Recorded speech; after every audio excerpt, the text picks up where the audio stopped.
नमस्कार दोस्तों। अभिव्यक्ति चैनल में आप सबका स्वागत है। साहित्य पर आधारित इस चैनल में जैसा कि हम बातें करते आ रहे हैं, और हमने अपनी पहली कड़ी में ही बताया था कि शुरुआत हमने की थी साहित्य और सिनेमा से। सिनेमा, जिसे कि हमारे काशी के विद्वान डॉक्टर गौतम चटर्जी ने बताया कि सिनेमा को सेकंड लिटरेचर कहा जाता है। तो सिनेमा के साहित्य के बारे में बातें करना, उनसे जानकारी हासिल करना, ये सब अभी तक आपने देखा सिलसिलेवार कितना रोचक रहा, और कितनी नई नई जानकारियां हमको उनसे मिली। तो काशी के साहित्यकार, विद्वान, नाटकविद और फिल्म निर्माता डॉक्टर गौतम चटर्जी का सबसे पहले तो आइए इस चैनल में, अभिव्यक्ति में स्वागत करें। डॉक्टर गौतम चटर्जी, आपका स्वागत है।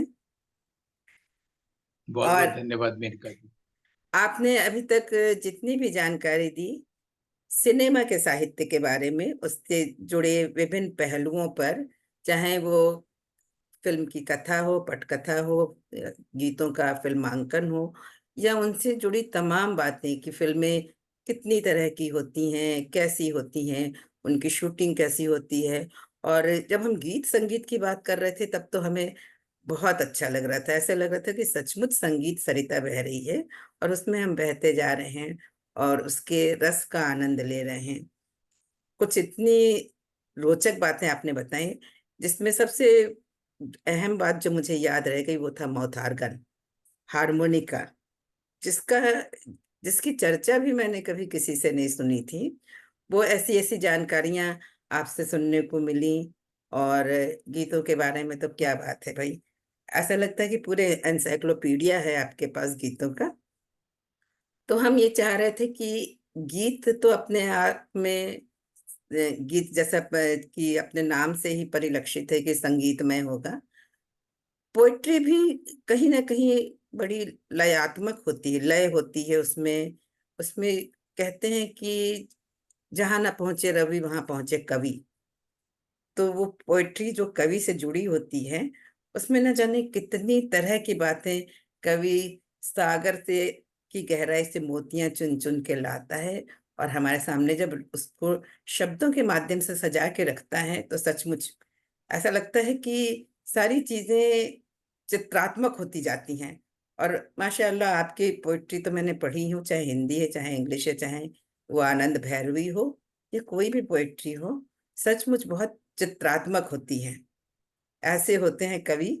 तो आप ये बताइए कि क्या कवि फिल्में सिर्फ कहानी, उपन्यास या फ्रिक्शंस या रियल स्टोरीज पे का जो रिप्रोडक्शन आप कहते हैं उसी पे बनती हैं, या कहीं पोइट्री, विजुअल पोइट्री का भी कोई रोल है, इस पे भी फिल्में बनती हैं या बनाई जा सकती हैं? हम लोग अगर भारत देश की बात करें तो हम्म। हमारे यहाँ साहित्य पहले नहीं था, पहले पोइट्री थी, कविता थी। अच्छा। तो हाँ, वेद को हमारे यहाँ पहली कविता कहा गया है। जी। और हमारे यहाँ काव्य शास्त्र बना, साहित्य शास्त्र, गद्य शास्त्र और ये जो रिपोर्टाज, यात्रा वृत्तांत, गद्य, ये सब हम्म। निबंध पहले नहीं था। पहले अच्छा। हमारे यहाँ सिर्फ कविता थी। कविता में ही ये सारी बातें मानी जाती थी। अच्छा। जैसे अच्छा। महाभारत और रामायण भी काव्य है, हम्म। इसलिए इसको महाकाव्य कहा गया। जी। लेकिन उसको ड्रामा या उपन्यास नहीं कहा गया, जबकि देखा जाए तो महाभारत एक उपन्यास के रूप में है। बिल्कुल। लेकिन काव्य कहे जाने की परंपरा थी। और हम्म। जब से नाट्यशास्त्र आया तो ये दृश्य काव्य शब्द आया। हम्म। काव्य जिसको हम इस रूप में अब देखने जा रहे हैं नाटक में। तो ये हम्म। इसका अंग्रेजी अनुवाद हम लोग करते हैं विजुअल पोएट्री। हम्म। फिर सिनेमा का आविष्कार हुआ। सिनेमा में भी आगे अभी तक हुआ है, भारत में या विश्व में भी अभी तक ऐसी फिल्म नहीं बनी है जो सिर्फ पोएट्री पर बेस्ड हो, है हम्म। ना। पोएट्री पर बेस करके अभी सिर्फ कविता जो लिखी गई है हम्म। उस पर नाटक हुआ है। जैसे श्रीकांत वर्मा की कविता है मगध, उस पर हम्म। भारत भवन में नाटक हुआ है। जी। लेकिन पूरे में कविता ही रहे तो ऐसा हम्म। कम हुआ है या नहीं हुआ है। अगर हम कविता को सिर्फ कविता के फॉर्म वाली कविता नहीं लें और कविता हम्म। का आशय काव्य स्पर्श से लें तो हम हम्म। लोग के लिए बहुत बड़ा एक वितान खुल जाएगा। जैसे कि कुंवर नारायण हिंदी के कवि हैं, जी। निर्मल वर्मा लेखक हैं। निर्मल वर्मा ने सिर्फ कहानियां लिखी, उपन्यास लिखे हैं, हम्म। ठीक है। लेकिन आपको पढ़ के लगेगा कि आपके पास कविता जैसा स्पर्श है। अच्छा। तो हिंदी हमारे यहाँ काव्य शास्त्रियों में एक हुए हैं विश्वनाथ, जिनके किताब का नाम है साहित्य दर्पण। तो हम्म। उन्होंने कहा था कि जो भी रसपूर्ण गद्य होगा वो भी काव्य ही होगा ही। अच्छा। अच्छा, कि हाँ जिसमें बिल्कुल। रस होगा। आप निर्मल वर्मा की कोई लाइन पढ़िए, हम्म। चेखव की कोई लाइन पढ़ी, लगेगा कि आप पोइट्री पढ़ रहे हैं, मतलब पोइट्री हम्म। जैसा आस्वाद है। इसलिए अगर हम्म। गद्य के आधार पर भी कोई फिल्म बनी है और वो पोएटिक फीलिंग दे रही है, उसको पोएटिक विजुअल पोएट्री हम लोग कह सकते हैं।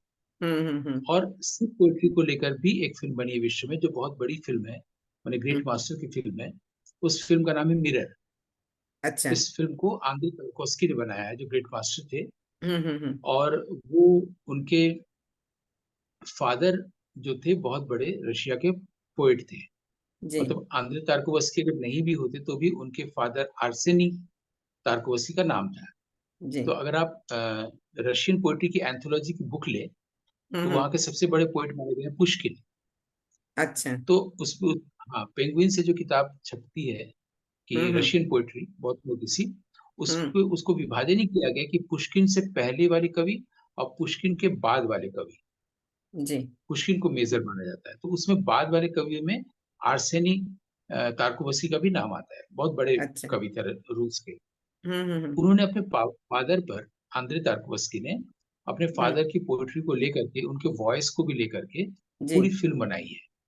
और वो जो इमेजेस हैं, वो हम्म। सिनेमेटोग्राफी की इमेजेस हैं, और पूरी फिल्म जो है वो एक कंप्लीट विजुअल पोएट्री लगती है, वो देखनी चाहिए। अच्छा। ये मिरर, हाँ, अर्ली 70s में बनी थी। हम्म। तो इस फिल्म को अगर आप देखेंगी, तो जी। विजुअल पोएट्री जो शब्द है, वैसी एक हम्म। फिल्म भी हमको पता चल जाएगी, दिख जाएगी कि ऐसी कोई फिल्म भी बनी है। हम्म। और पोएट्री को लिए बगैर काव्य स्पर्श की अगर फिल्में लेनी हो, तो बहुत सारी फिल्में विश्व में है और भारत में भी बनी है। अच्छा। अगर आप कुमार शाहानी की ख्याल गाथा देखते हैं, तो लग रहा है विजुअल पोएट्री देख रहे हैं। हम्म। या था कि मणिकौल की सिद्धेश्वरी अगर देख रहे हैं, तो लग रहा है विजुअल पोएट्री देख रहे हैं। हम्म। ऐसे ही ऋतिक घटक की अगर हम लोग मेघे ढका तारा देखें, हम्म। कि तारा जो मेघ में ढक गया है, जी। जी। उसमें भी आपको वही फीलिंग मिलेगी। तो हम्म। ऐसी बहुत सारी फिल्में हैं जो, जिसे हम विजुअल पोएट्री कह सकते हैं, उसके काव्यात्मक स्पर्श के कारण हम्म। लगता है कि जैसे कोई कोई पोएट्री है। जी। लेकिन एज सच पोएट्री या चिट्ठी, जैसे अब रामपुर का लक्ष्मण एक फिल्म थी, इसमें रेखा चिट्ठी पढ़ रही है गाना हम्म। गाते गाते किशोर कुमार हम्म। का। तो वो हम्म। तो उस दृष्टि से बिल्कुल फिट नहीं है, बैठेगा, कोई हम्म। कोहेरेंस नहीं होगा। लेकिन या मीना कुमारी कोई चिट्ठी पढ़ रही है, या गजल गा रही है और गाने बड़े मदन मोहन के, हम्म। लेकिन अगर उसकी फीलिंग आपको पोएट्री जैसी लगती है, तो उसको हम लोग विजुअल पोएट्री कह सकते हैं। अच्छा। हम्म। तो तो ऐसी फिल्में बहुत कम बनी हैं या जो है बनानी ही मुश्किल है? देखिए, बनानी मुश्किल तो है, लेकिन प्रॉब्लम क्या होता है, हिंदी सिनेमा या मुख्य धारा की सिनेमा के सामने हम्म। हमने अपनी कलात्मक अभिरुचि को दिखाने के लिए विजुअल पोएट्री बना ली। हम्म। लेकिन उसको देखेंगे कितने लोग? 100 में 5 लोग देखेंगे, 95% लोग नहीं देखेंगे। हम्म। और उससे हमारा व्यवसाय नहीं होगा। हम अगर हम्म। 1 लाख की फिल्म बनाए हैं, तो कम से कम 1 लाख मेरे पास वापस आनी चाहिए ना, सबको हमने पेमेंट किया है, सारी चीजें हुई हैं। जी। जी। तो उसमें पैसा कोई लगाना ही लगाएगा नहीं, कोई प्रोड्यूसर पैसा नहीं देगा हम्म। कि आप विजुअल पोएट्री बनने जा रहे हैं। बड़ी मुश्किल से कुमार हम्म। शानी ने वो ख्याल गाथा बनाई थी। आपने शायद नाम भी नहीं सुना होगा, बहुत लोग वो फिल्म देखे भी नहीं है। और ये हम्म। सिर्फ फिल्म फेस्टिवल में दिखाई गई है। यूट्यूब में बाय द वे एक बार डाल दिया गया था, उसके बाद फिर वो चली गई ऑस्ट्रेलिया, भारत में है ही नहीं फिर। अच्छा। तो अच्छा। हाँ, तो ख्याल गाथा एक ऐसी फिल्म है जिसको आपको लगेगा कि वो एकदम विजुअल पोएट्री है, क्योंकि उसकी हम्म। स्क्रिप्टिंग इसी ढंग से की गई है। ऐसे कुछ फिल्म मेकर्स हुए हैं जिन्होंने हम्म। कविता के स्पर्श में फिल्म बनाई है। हम्म। लगता है कि जैसे हम लोग कोई कविता देख रहे हैं। तो वो उसके लिए लोग साहस के लोग होते हैं जो साहस करते हैं ऐसा करने की, क्योंकि उनको मालूम है कि लोग देखेंगे नहीं। अगर एनएफडीसी ने फिल्म बनाई है, तो वो फिल्म हम्म। फेस्टिवल में दिखाई जाएगी, क्योंकि एनएफडीसी भी सरकारी संस्था है, नेशनल फिल्म डायरेक्टरेट भी फिल्म सरकारी संस्था है। तो वहां तो वो हम्म। फिल्म दिखाई जाएगी, जी। क्योंकि उनकी अपनी फिल्म है। लेकिन आप उसको अब जैसे एक फिल्म है, आप देखिएगा, बहुत छोटी सी फिल्म है, हम्म। कुमार शानी ने बनाई थी, वार वार वारी। हाँ, बहुत नाम तो छोटी सुना है। फिल्म है। हम्म। हाँ, इसमें मीता वशिष्ठ है। ये उनकी एक्चुअली डेब्यू फिल्म है। लेकिन अच्छा। आप देखिएगा कि इस फिल्म में शुरू से अंत तक एकदम आपको लग रहा है कि अभिज्ञान शाकुंतलम पढ़ रहे हैं। अच्छा इतना अच्छा। खूबसूरत है। हाँ, हम्म। बहुत छोटी सी फिल्म है, बार बार बारी। हम्म उसकी शुरुआत में कुछ, अगर सेकंड की चीजों को हटा दिया जाए, हम्म। तो पूरी फिल्म आपको एक विजुअल पोएट्री लगेगी। वही मीता वशिष्ठ ने जब खुद फिल्म बनाई, शी ऑफ फोर नेम्स, तो हम्म। वो विजुअल पोएट्री बनते बनते भी नहीं बनी। फिल्म उन्होंने पीएचडी के लिए बनाई थी। और ये कश्मीर की बहुत अच्छी संत हुई है, लल्लेश्वरी। अच्छा तो लल्लेश्वरी पर उन्होंने फिल्म बनाई है, लल्लेश्वरी की भूमिका उन्होंने खुद निभाई है। अच्छा। और आप इस फिल्म को देखिएगा, लेकिन वो विजुअल पोएट्री नहीं बन पाई है, क्योंकि उन्होंने अच्छा। बहुत कुछ, जब कोई पहली बार फिल्म बनाता है तो हम्म। उसको लगता है कि ये भी डाल दे, ये भी डाल दे, ये भी डाल दे। इसलिए हम्म। बर्गमैन अपनी पहली फिल्म को एकदम धिक्कारते हैं, नकारते हैं। बोलते हैं कि अच्छा। It was a bad film. हाँ, I hmm. Have put so many things, ये भी डाल दे। जैसे मैंने भी एक फीचर फिल्म पहली बार जब बनाई कुआसा, मुझे हम्म। नहीं पसंद है, क्योंकि उसमें अच्छा। मैंने चाहा कि ये भी डाल दे, ये भी डाल दे, ये वाला भी बात भी कह दे। तो पहली फिल्म बनाने जा रहा होता है तो उसको लगता है कि इतनी चीजें हैं, सब डाल दे ऑडियंस को प्रभावित करने के लिए। वो गलत होता है। जैसे हम्म। नाटक में कोई एक चीज लेंगे, उसको आप बताएंगे। उसी जी। तरह फिल्म में, हालांकि कॉम्प्लेक्स मीडियम है, उसमें आप बहुत सारी बातें कह सकते हैं, लेकिन हम्म। कहना आना भी चाहिए। लेकिन आमतौर पर जब पहली फिल्म कोई बनाता है, तो उसके मन में आता है कि जितनी भी उसके पास जमा है सब डाल दो। वो पहली हम्म। फिल्म इसलिए बेकार हुई। जैसे अच्छा। बर्मैन भी अपनी फिल्म को नहीं याद करना चाहते, हम्म। सत्यजीत रे भी नहीं याद करना चाहते, किसी को बताते भी नहीं है। मृणाल सेन की तो पहली फिल्म वो बोलते ही नहीं कि मेरी फिल्म है, जबकि वो भी जानते हैं, सब जानते हैं कि उन्हीं की पहली फिल्म है। अच्छा। नील आकाश के नीचे या रात भोर, ये था। हम्म। तो वो बोलते कि नहीं, ये बकवास फिल्म है, क्योंकि वो होता है। पहली हम्म। कविता को लिखने जाएगा, पहली कहानी लिखने जाएगा, पहली फिल्म बनाएगा, तो वो हम्म। होता है, इमेच्योरिटी रहती है इसमें।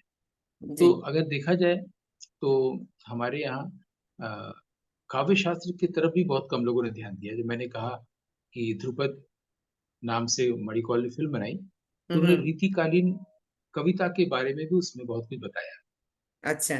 अब ये रिस्क कौन लेगा, कौन देखेगा?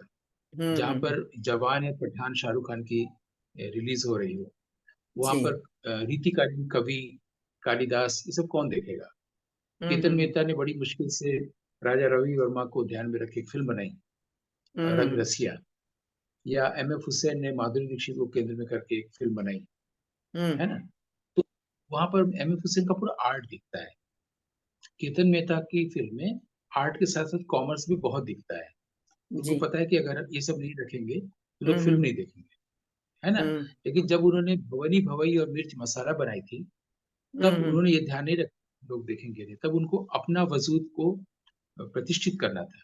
जी तो जी। दो तरह के हमारे हिंदी में फिल्म मेकर हुए हैं। हम्म। एक वो है जो अपने आप को आर्टिस्ट के तौर पर स्थापित करके पैसा कमाने गए, और हम्म। दूसरे वो हुए जो आर्टिस्ट थे, आर्टिस्ट के तौर पर प्रतिष्ठित करके आर्टिस्ट ही रह गए, पैसे के हम्म। इंटेंशन में नहीं गए। जी जी। जैसे शेखर हम्म। कपूर है, उन्होंने मासूम फिल्म बनाई, लोगों ने उनकी आर्ट की बहुत कद्र की, तुरंत हम्म। फिर मिस्टर इंडिया में आके खूब पैसा कमाने। इसका मतलब उनका मूल उद्देश्य वही था। फिर बैंडिट क्वीन में आ गए, बिल्कुल बहुत सारा कंट्रोवर्सी करने।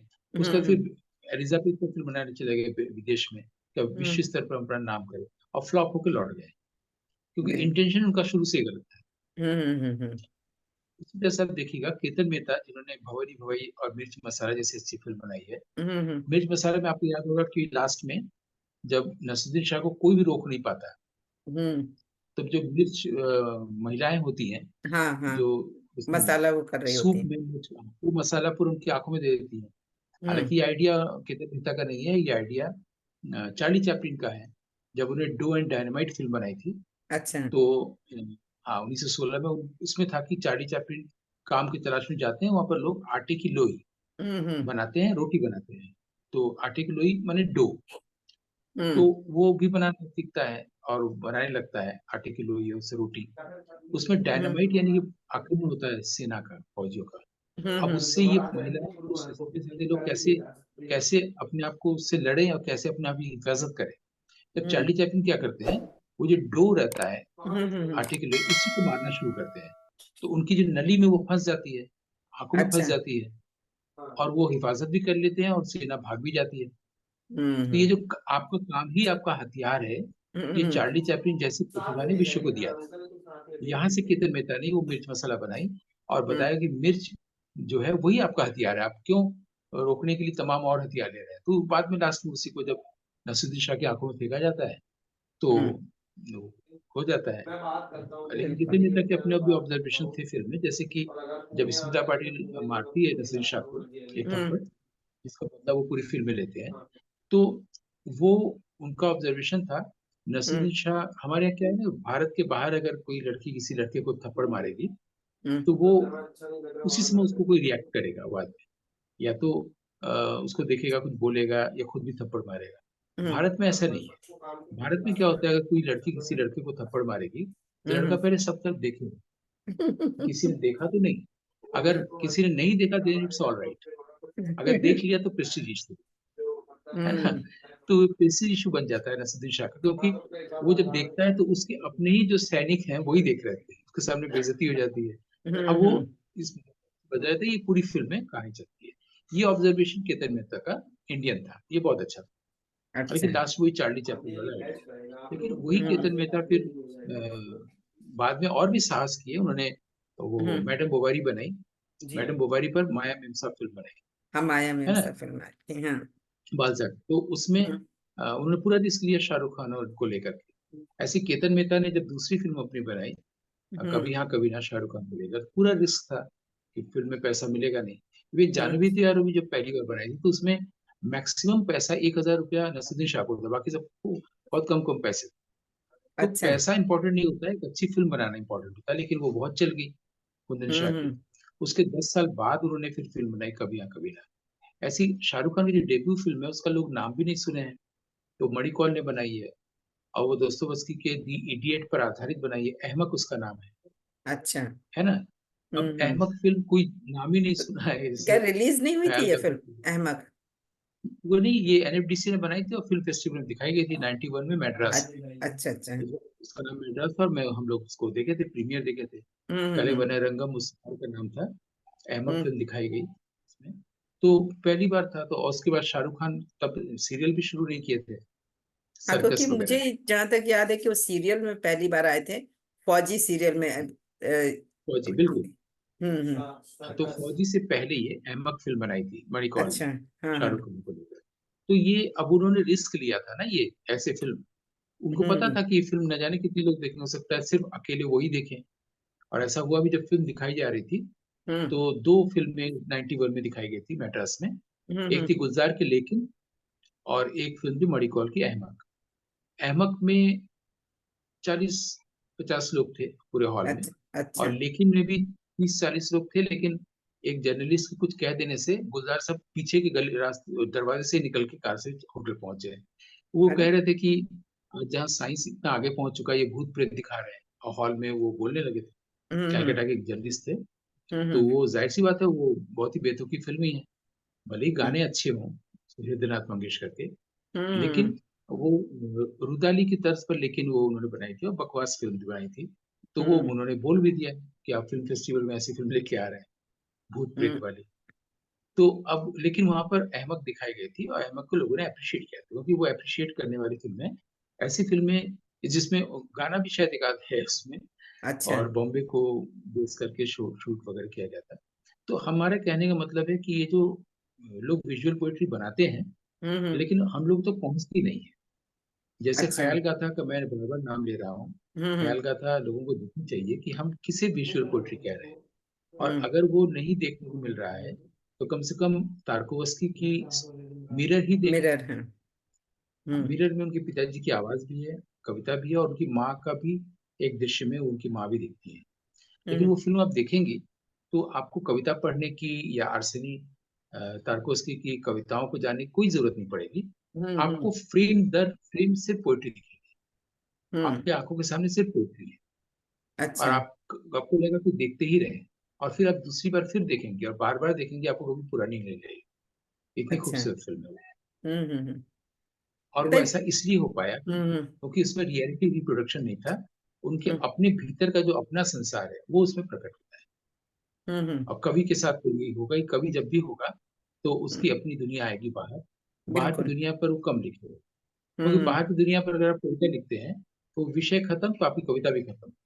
जैसे मान हम्म, लीजिए सूखा पर या बाढ़ पर कोई कविता लिखी गई, जी। सूखा बाढ़ गया तो कविता भी गई। धूमिल की कविताएं इसीलिए वो हो जाती हैं, अप्रासंगिक हो जाती है। बिल्कुल। ये बताइए कि जो विजुअल पोइट्री की बात मैंने ही शुरू की है, हालांकि आपसे जानना चाहा है।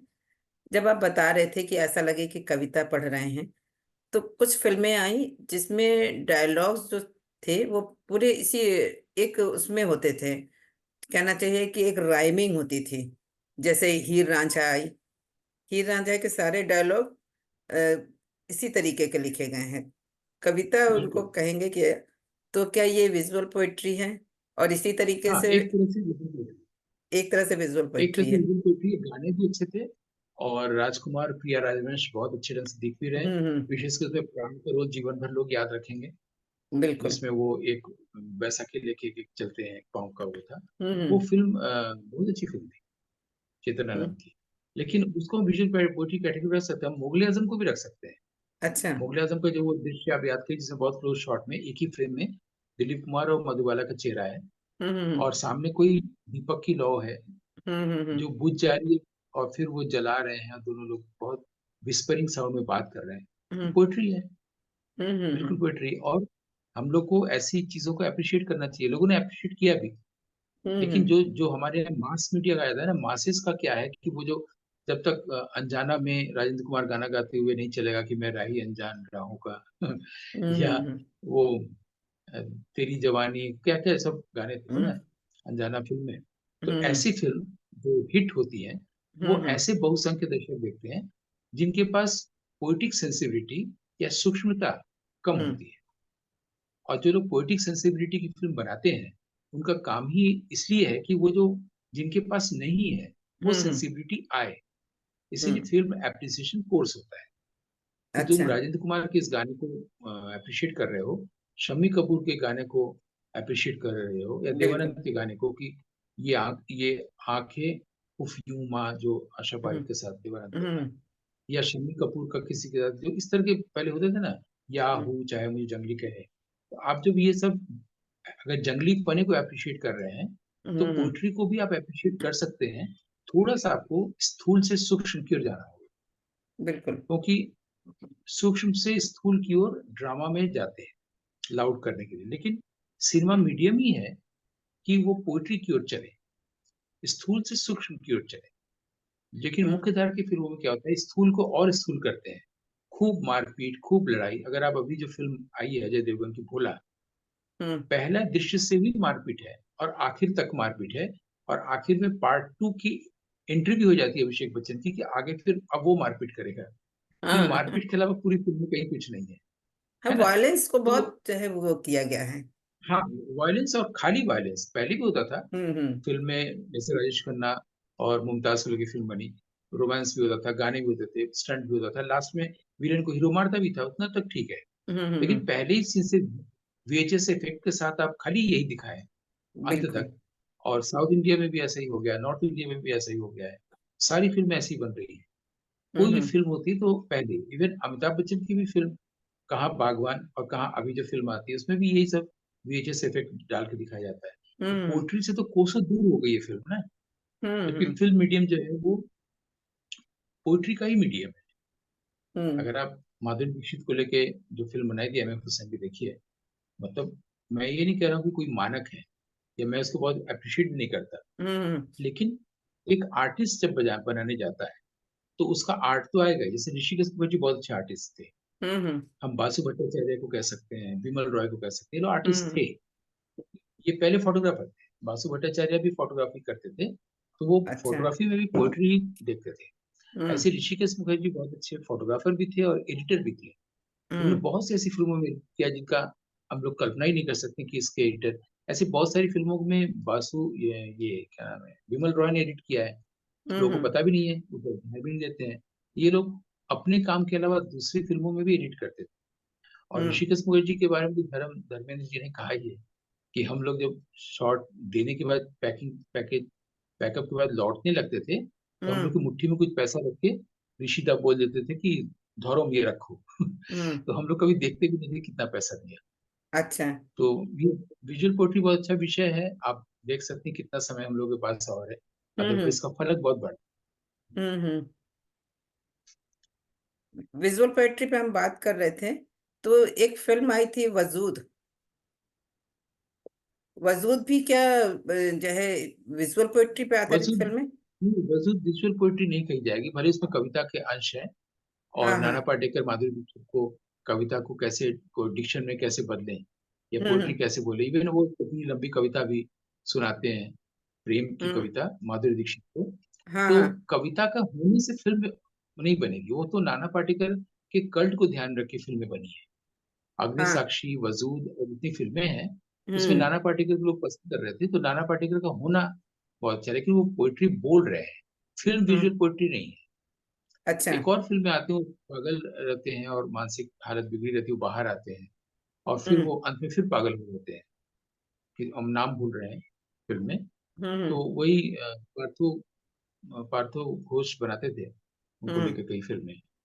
तो लेकिन वो जो पोएट्री बोल रहे हैं, हम्म। अ, क्या, मैं टाइटल भूल रहा हूँ, तो माधुरी दीक्षित को लेकर पूरी लंबी कविता हाँ, बोलते हैं। तुम मेरी जिंदगी तुम मेरी बंदगी, इस हाँ तरीके की। बिल्कुल, हाँ। लेकिन कविता के होने से फिल्म विजुअल पोएट्री नहीं होगी। अच्छा। उसका प्रभाव भी पोएटिक होना चाहिए ना, फिल्म का प्रभाव पोएटिक होना चाहिए। लेकिन अच्छा। उसमें फिल्म का प्रभाव पोएटिक नहीं होता है। वो हम्म। कविता पसंद करता है, वो थिएटर पसंद करता है। मुझे लगता है उसका नाम शायद फिल्म में मल्हार होता है, नाना मल्हार, पाटेकर का। हाँ। तो मल्हार।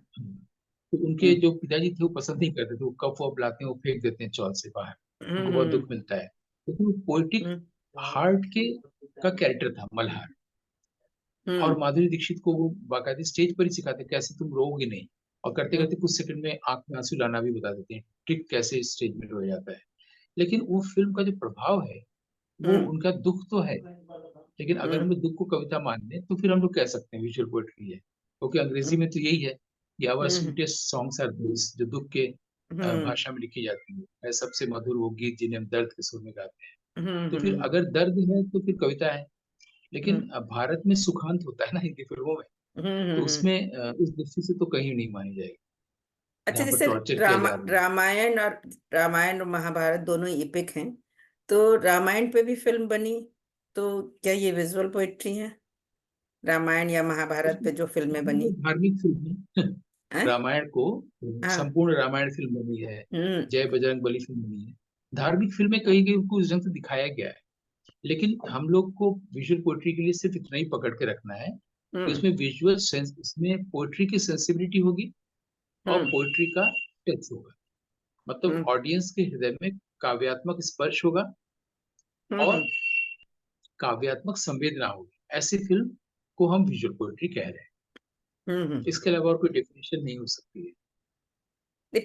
पिछले एपिसोड्स में जब हम बात कर रहे थे संगीत की, और संगीत की तीसरे एपिसोड में हमने बात की थी कि जो फिल्में केवल मतलब कहना चाहिए टोटली संगीत पे बनी, तानसेन बनी चाहे बैजू बावरा बनी, इस तरह की फिल्में, तो क्या बसंत विजुअल बहार। हाँ, बसंत बहार, तो क्या इस तरह की फिल्में इसमें पोइट्री में नहीं बनती हैं जो टोटली जैसे कालिदास पे बने, या तुलसीदास जी पे बने, या कोई भी हमारे जो अच्छे कवि हुए हैं जिनके ऊपर हम कहें कि हाँ फिल्में बननी चाहिए, तो इस तरीके की शुरुआत आप क्या? देखिए, केतन मेहता ने बनाई ना वो पेंटर पर, राजा रवि वर्मा पर, हाँ रंग हाँ। रसिया।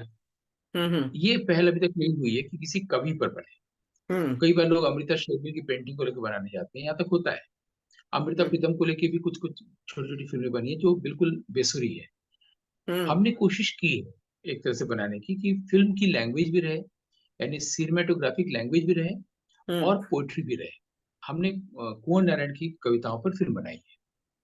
तो अब हमने मेरे उसमें अपने सामने या ऐसा मेरे कुछ अपने मेरे अपने। अपने सामने हम्म। अपने सामने। अपने तो क्या सामने। हुआ कि पहले दो भागों में बनी है। हम्म पहले अपने सामने बनी है, जिसमें कुंवर नारायण की आवाज में ही कुंवर नारायण जी की कविता है, बिल्कुल। और उसमें सिर्फ सिनेमेटोग्राफिक इमेजेस हैं जो पोइट्रिक सेंसिबिलिटी की है। हम्म। और वो मैंने जा जाके उनकी कविताओं के अनुसार शूट किया। अगर वो लंबी कविता है तो हमने लॉन्ग टेक लिया जी। श्रीनगर में, जो वो जो झील है डल झील पर, हम्म। लॉन्ग टेक लिया लॉन्ग कविता के लिए। हम्म। और उसमें पूरी तरह से हम तो ट्वाइलाइट फिल्म से बनाते हैं, हम्म। तो हम्म। ट्वाइलाइट मोड की फिल्म है, हम्म। पोएटिक फिल्म है, पोएट्री बोली जा रही है उन्हीं की आवाज में। जी। और उसका नाम हमने अपने सामने रखा था। अपने हम्म। सामने उनका कहानी संग्रह का नाम भी है। हम्म। अपने सामने यानी उनको मैंने इसमें मेटाफर दिखाया था, कुंवर हम्म। नारायण जी बैठे हुए हैं एक हम्म। सोफे पर, उनके सामने एक खाली चेयर, जी। उसमें कोई नहीं है। तो हम्म। उसका मतलब ये था कि उनका जो विराट रूप है, जो यूनिवर्सल माइंड है, हम्म। जो हम्म। प्योर कॉन्शियसनेस है, जिसको ईश्वर भी कहते हैं, हम्म। उसके सामने वो बैठे हैं। तो हम्म। एक लिमिटेड और अनलिमिटेड, जी। पेरिशेबल और इम्पेरिशेबल, फाइनाइट माइंड और इनफाइनाइट माइंड। तो अपने, वो जो भी मैं ही हूँ, वो ब्रह्म भी मैं ही हूँ, वो हम्म। इनफाइनाइट माइंड भी मैं ही हूँ। अपने ही सामने वो बैठे हैं। अपने सामने का बिल्कुल। मतलब ये नहीं कि किसी आईने में कुंवर जी अपने फेस को देख रहे हैं तो अपने सामने है। बिल्कुल। तो मैंने ये अर्थ दिया था, इंटरप्रेट किया था कि अपने जो विराट स्वरूप है, जो कभी नष्ट नहीं होता, that is hmm. Not subject to birth growth decay and death, उसके सामने वो बैठे हुए हैं जो फाइनाइट है। हम्म। वो इसके सामने, तो इस पर मैंने उनकी आवाज में कविता और सिनेमाटोग्राफिक इमेजेस की फिल्म बनाई थी, जिसको बहुत सराही गई, भारत में भी हम्म। दिखाई गई, भारत के बाहर भी। हम्म। और अच्छी बात है कि अशोक वाजपेयी जैसे कवि ने ही इस फिल्म का प्रीमियर करवाया दिल्ली में, हम्म। वहाँ पर इंडिया इंटरनेशनल सेंटर में। कुंवर जी के बेटे थे अपूर्व जी, उनकी पत्नी थी भारती जी। हम्म। बहुत अच्छा लगा। तो उसके उसको उसकी सफलता को देख के आगे और कविताओं पर भी किया गया। हम्म। फिर मैंने दोनों कविताओं को मिला के एक कंप्लीट फिल्म बना दी, नाम वही रखा, अपने हम्म। सामने। तो दूसरे दूसरे भाग का नाम रखा था आकारों के आसपास। इस तरह से पोएट की पोट्री पर, और फिल्म भी विजुअल पोएट्री ही हमने बनाई। बिल्कुल। और ये 2-3 सालों में, 2019 से लेकर या 18-19 से लेकर अभी तक देखी ही जा रही, देखी ही जा रही, बहुत सारे व्यूज हो गए जो एक्चुअली फिल्म पर। मेरे दिमाग में भी जो ये विजुअल पोएट्री वाली बात आई, तो मैंने आपकी वो फिल्म देखी है अपने सामने। और उसमें मुझे कुंवर नारायण जी की एक जो कविता है, कि मुझे पूरी तो लाइनें नहीं याद आए है, लेकिन एक लाइन जो थी कि अगली बार जब मैं आऊं तो इससे बेहतर होकर आऊं, है ना। वो अब की हर लौटे, चीज को, हाँ, हर चीज को उन्होंने बेटरमेंट के उसमें, हर लाइन में वो बिल्कुल अब बेटरमेंट की अगर वाली लौटा, बात थी कि अब की अगर लौटा तो हम्म। बृहत्तर लौटूंगा, अब की अगर लौटा तो पूर्णतर लौटूंगा, ऐसे करके हाँ पूरी हाँ, कविता इस है। तरह, हाँ, ये वाली जो थी, जो कहना चाहिए कि अ, जिस बात को आप कहते हैं ना कि एक कविता जो अंदर की कल्पना होती है वो बाहर निकलती है। तो जिस चीज को आप सोच सकते हैं कि एक व्यक्ति इस संदर्भ में भी सोच सकता है कि बेहतर होके लौटूं, पूर्णतर होके लौटूं। तो वो चीजें कहना चाहिए दर्शक को भी अपने आत्मसात कर लेती हैं। जब हम देखने लगते हैं तो ऐसा लगता है कि हम उसके साथ साथ चल रहे हैं, जहां और जहां। संयोग की बात है कि वो पहली फिल्म हुई जो कि किसी कवि की कविता हम्म। पर बनाई गई है। मुझसे पहले भी कवि पर एक फिल्म बनी है, यानी कवि हम्म। की रचना पर, हम्म। लेकिन कवि की कहानी पर बनी है। मुक्तिबोध की कहानी है, हम्म। सतह से उठता आदमी। इस अच्छा। पर मणिकौल ने फिल्म बनाई है। हम्म। गोपी जो कि साउथ इंडियन एक्टर हैं, उनको लेकर के। तो जी। आप देखिए कि सतह से उठता आदमी, ये उनका गद्य है, कविता है नहीं, जी। जी। कहानी है। इसके ऊपर मणिकौल ने बनाई, क्योंकि कहानी पर फिल्म बनाना ही दिमाग में आता है। किसी हम्म। कहानी को हम पर्दे में देखते हैं, जैसे राजा हरिश्चंद्र की कहानी पर फाल्के साहब को भी दिमाग में आया था। हम्म। बंकिम बाबू या इनको कहा जाए विभूति भूषण बंदोपाध्याय के पौथिर पांचाली पर सब चीजें बनाई। हम्म। कहानी या उपन्यास पर फिल्म बनाना ही अपने आप आता है। बंगाल में हम्म। बहुत सी फिल्म बनी श्री चंद्र मुखोपाध्याय पर, ठीक है। हम्म। फिर ताराशंकर बंदोपाध्याय पर, मानिक बंदोपाध्याय पर कहानियां प्रचुर है। लेकिन किसी कविता पर फिल्म बनाना, जैसे सुनील गंगोपाध्याय कवि थे बंगला में, हम्म। या और किसी कवि को हम ले लें, शक्ति चट्टोपाध्याय पर, शंकु घोष, हिंदी में हम किसी कवि को ले लें, जैसे मुक्तिबोध को लिया इन्होंने मणिकौल ने, लेकिन हम्म। मुक्तिबोध की कविता पर फिल्म नहीं बनाई, जी। क्योंकि उनको लगता है कि उनकी हम लंबी कविता भी ले लें अंधेरे में तो बहुत छोटे देर की फिल्म बनेगी ना। ये हम्म। आइडिया ही नहीं है कि कविता पर भी फिल्म बनाई जा सकती है। तो बिल्कुल। हमने कुंवर जी पर बनाई, हाँ। तो कुछ कविताओं को लेकर के तारकोस्की ने फिल्म बनाई मिरर। हम्म। और हमने मैक्सिमम कविताओं को लेकर, जो मुझे पसंद है उनकी, उन हम्म। कविताओं को लेकर एक घंटे की फिल्म बनाई, जिसका नाम है अपने सामने। जैसे इसमें आप कुंवर जी की वॉइस भी है। जैसे आप और वो, हाँ, एक बात और हम्म भी है कि मैं उनकी कविताएं तो वो अपनी आवाज से बोल ही रहे हैं, हम्म मैं सवाल भी पूछ रहा हूँ, उसका जवाब भी दे रहे हैं, और हम्म। उसका विजुअल भी बीच में, और वो जीवन के सबसे इम्पोर्टेंट सवाल हैं, बिल्कुल। फिलोसॉफिकल क्वेश्चंस कह सकते हैं, मेटाफिजिकल हम्म क्वेश्चंस। तो फिल्म कई तरह से एक समग्र फिल्म बन गई है। उनकी हम्म। आवाज भी है, उनके साथ इंटरव्यू भी है, पोइट्री भी है, और सिनेमेटोग्राफिक इमेजेस भी। जी, बिल्कुल। आप क्या कह रही थी? हाँ, मैं ये कहती जैसे कि आपने फिल्म बनाई मेरे सामने, जो उनकी अपने गवर्नर सामने। अपने सामने, तो आपके दिमाग में जो पूरा आइडिया था, तो जब मैं प्रश्न रखने जा रही थी, मतलब जब इस एपिसोड के बारे में हमने सोचा, तो मेरे दिमाग में भी एक आइडिया आया था कि मैं आपसे ये रिक्वेस्ट करूं कि वो संभव है क्या कि उस फिल्म की क्लिपिंग इसमें दिखाई जा सके। अगर ऐसा संभव होता बिल्कुल, तो ये और ज्यादा वो होता है, रेलेवेंट होता है ये एपिसोड, और भी ज्यादा इंटरेस्टिंग हो पाता। बिल्कुल तो दिखाई जा सकती है। ये दिखाई जा चुकी है जब कोविड पीरियड में कुंवर नारायण जी पर एक सप्ताह का नहीं वो नहीं, चल रहा था। हमारे इस एक एक व्यक्ति, एपिसोड में जो जब हम मैं बातचीत कर बता रहा रहे हूँ हैं। मैं बता रहा हूँ कि हम्म एक व्यक्ति ने, शायद अर्पण कुमार नाम है, उन्हें एक हफ्ता हर शाम को एक व्यक्ति कुंवर जी पर बोलेगा। जब हम्म, मैं मुझे भी बोलने को कहा गया, तो मेरे बोलने के बाद वो मेरी फिल्म दिखाई गई, और वो पहले अच्छा। से लिंक उन्होंने शेयर कर दिया। हाँ, तो आप भी चाहे तो इसी एपिसोड में अपने किसी अंक में फिल्म को भी पूरा दिखा सकते हैं, या कुछ अंश दिखा सकते हैं, वो हो सकता है। ऐसा हो चुका है, और पूरी अ- इसी फिल्म के साथ ही हुआ है, अच्छा अपने अच्छा। सामने। हाँ, हाँ, आपकी अनुमति है तो अवश्य ऐसा करेंगे आने वाले बिल्कुल एपिसोड्स अनुमति है। में। हाँ हाँ, हाँ। हाँ। और मैं आपको तो वो लिंक भी भेज दूंगा जो मैंने कुंवर जी पर लेक्चर दिया था, बोला था, जी जी। जिसके बाद वो फिल्म दिखाई गई थी। ये करीब तीन हम्म। चार साल पहले की बात हम्म। सचमुच मतलब एक ये बिल्कुल नया विषय था, नया टॉपिक था फिल्म के संदर्भ में, क्योंकि इस पे ज्यादा फिल्में बनी नहीं हैं, और मतलब इस तरफ लोगों का है। ध्यान भी नहीं गया है।